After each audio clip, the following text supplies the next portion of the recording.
বলেসারটা দাগ দাগ হয়ে গেছে। আর মূল সমস্যা হচ্ছে আপনার এখানটা হলো গ্রুপ থাকে কোম্পানির থেকে। এই কারণে আপনার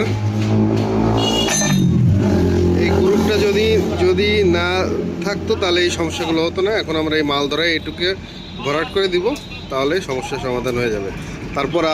তারপর আর বলেসার নষ্টই হবে না। অরিজিনাল বলেসার নিয়ে এসেছি।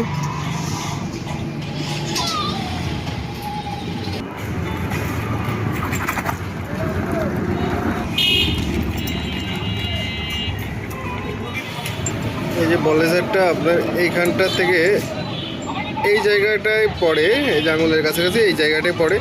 এই কারণে বলেসার এখানে দিলে প্লে করে, দেখছেন এই প্লে করে। এখন আমরা এই জায়গাটা মাল ধরিয়ে লেদ থেকে ভরাট করে নিয়ে আসবো সমস্যার সমাধান করার জন্য। আমাদের ভিডিও ভালো লাগলে লাইক কমেন্ট শেয়ার করবেন।